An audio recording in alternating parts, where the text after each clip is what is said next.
Class 12th, Subject Physics, second chapter, Mechanical Properties of Fluids. From this chapter, let us see the fluids in motion. To study the fluids in motion, let us define some of the terms like steady flow, flow line, streamline, and flow tube. Therefore, let us see the first term, that is steady flow. If the pressure or velocity of the fluid at a given point is constant over time, then the flow is steady flow. If the pressure or velocity of the fluid at a given point is constant over the time, then the flow is said to be steady flow. Second definition is flow line. The path of an individual particle in a moving fluid is called as flow line. The path of an individual particle in a moving fluid is called as the flow line. Third term is streamline.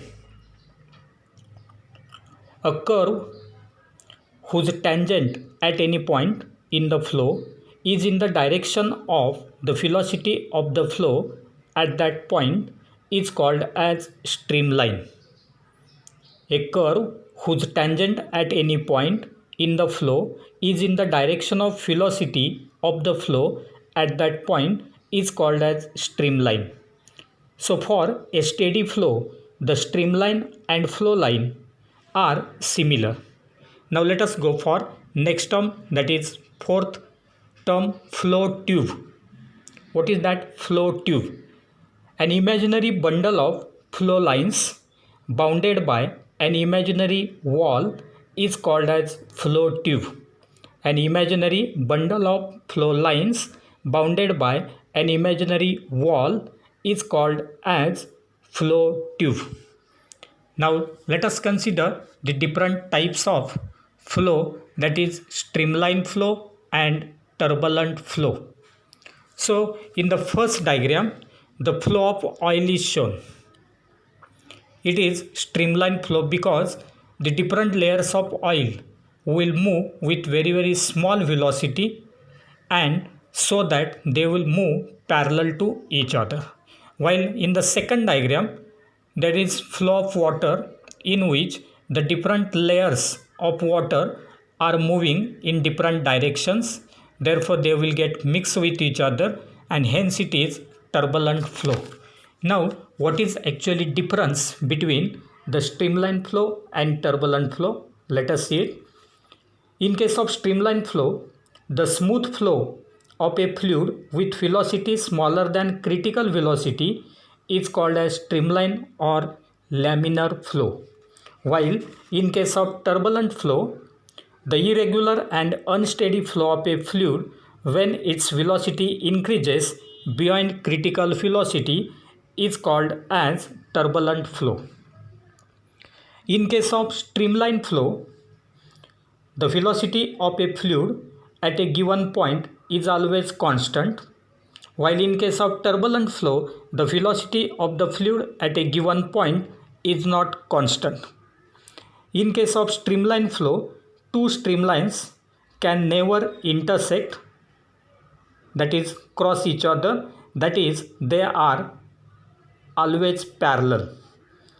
In case of turbulent flow, at some points the fluid has rotational motion which gives rise to the eddies. Again, in case of streamline flow, all the streamlines are parallel to the axis of the flow tube, while in case of turbulent flow, a flow tube loses its order and the particles move in random directions. So this is the difference between the streamline flow and turbulent flow.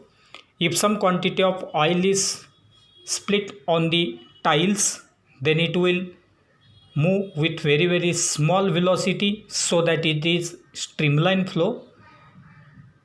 If there is flood, then that flood will represent the mixing of different layers of the water, and so that it is the turbulent flow. Now let us go for the next point, that is critical velocity and Reynolds number. Critical velocity and Reynolds number. So in order to explain these terms, we know that the nature of the fluid depends upon its velocity. The nature of the fluid depends upon its velocity. The velocity beyond which a streamline flow becomes turbulent is called as critical velocity. So critical velocity is the velocity beyond which a streamline flow becomes turbulent. That velocity is called as critical velocity. Now, according to Reynolds, the critical velocity is given as, according to Reynolds, critical velocity is given as Phi equal to Rn eta upon rho d. Now in this case, Rn represents Reynolds number, eta is coefficient of viscosity of that fluid, rho is density of that fluid, and d is the diameter of the pipe or tube through which that fluid is flowing. And therefore, from this relation it is clear that the Reynolds number n is equal to Phi c into rho d upon eta. So this expression gives the formula for Reynolds number. Now Reynolds number is a pure number. It is a pure number, and hence it will not possess the unit as well as dimensions. Now it is found that Rn is less than 1000 for streamline flow. That means if the value of Rn is less than 1000, then definitely it will be streamline flow. Then Rn is greater than 2000 for turbulent flow. That is, if the value of Rn is greater than 2000, then it will be turbulent flow. But when Rn is in between 1000 and 2000, the flow of fluid becomes unsteady. That is, it changes from streamline flow to turbulent flow. That means for the values of 1000 to 2000 of that of Reynolds number, the fluid will become unsteady and it will change from streamline flow to turbulent flow. Now let us go for the next term, that is nothing but the viscosity. It is the property possessed by the fluid. Now what is actually the viscosity of the fluid? So viscosity is the property of the fluid by virtue of which relative motion between its different layers experience a dragging force.